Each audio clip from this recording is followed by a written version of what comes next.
Hi, and welcome to week 57, Living with Alzheimer's. Now, firstly, I want to say thank you so much for all your uplifting comments after last week's video. It wasn't the easiest of days, and like I say, that little Alzheimer's man was sitting there on the settee. He's not there today. I don't know where he is, and I don't really care. But your comments always make such a great difference, and it's nice to know that, yeah, I know I'm not on this journey on my own, but it is nice to know that there are many out there who watch the videos, and at least if it's a bad-ish day, it's still a productive day, if that makes sense. So there we go. Thank you very much. It made the world of difference. Now, this week, I want to talk a little bit about keeping it simple. Keeping stuff simple for people with Alzheimer's. And I know that I've said this before, people's perception of Alzheimer's and dementia is so different from the reality. It affects not just memory, as we all know, but it affects all aspects of our lives. I suppose one of the things is that if you walk into a room and you don't know what you've gone there for, that's not really Alzheimer's. If you lose your car keys, that's not really Alzheimer's. Walking into a room and not recognising that room, even though you lived there or you've been there for many years, and the room has been the same, that's what it's like for somebody with Alzheimer's. Having the car keys and not knowing what to do with the car keys sometimes, that's what it's like living with Alzheimer's. The everyday stuff. And I try and keep things simple. I try and keep an order to things to help me out. Now here's the thing, let's just say that you're using your computer and you walk away from that computer and somebody changes the keypad.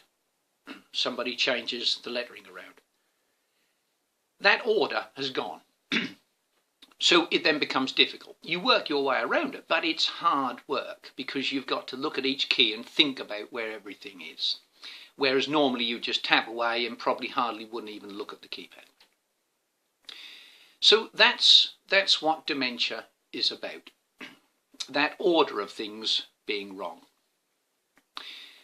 So now, in the mornings when I have a shave and that sort of thing, I have a cabinet, bathroom cabinet, and everything is in an order.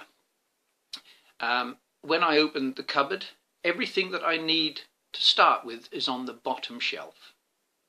There are 3 shelves in total, so I start at the bottom and work to the second shelf and the top shelf. That way I can keep an order.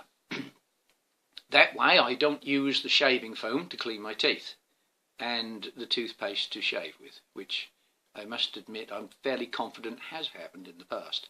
And it's A, it doesn't taste nice, and B, it's a pretty messy job. But anyway, so that order. Now, if that order is not interfered with, then life's okay. It runs along nicely, and I can achieve. I can move forward.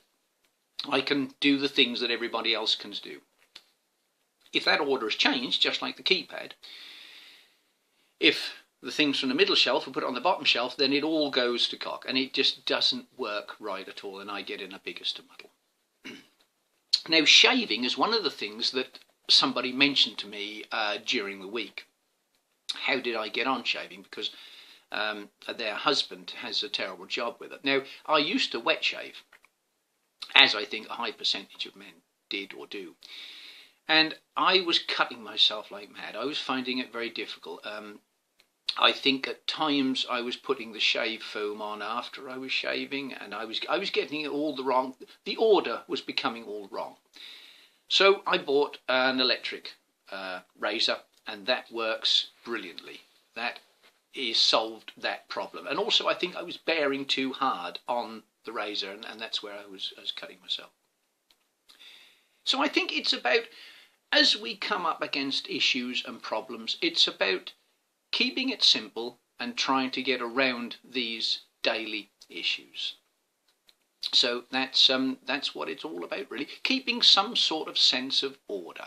Another idea is that what we do is all the breakfast cereals are on display on top of the kitchen cabinet so that I can see them. So I don't have to go round and look in every cupboard that we've got to try and find them. They're never moved, I'm sure, from the cupboards where they originally were, but I just forget what cupboards they're in. And yeah, we can label the cupboards, that's another simple thing to do, but we don't always do that. We just have things on display because a visual impact is good on any level. Well, as I say, today and this week has been a better week. I was out cycling yesterday and I'm going to go out again this morning because the weather is good, and yeah, I just want to get out there and get away from dementia as much as possible. I want it to feel lonely. I want it to feel depressed that I'm not there. So that's what it's all about. And that's what I achieve. I think I achieve it most times anyway. Well, one thing that I never forget to say, and that is, this is a classic example of order. This is something that I've done for over a year now. I've always said to you people out there, have a wonderful weekend, have a great week, and I will see you here next week. So that's a classic example of order and keeping it simple. Something that I've always done, and I don't think I've ever forgotten to say that.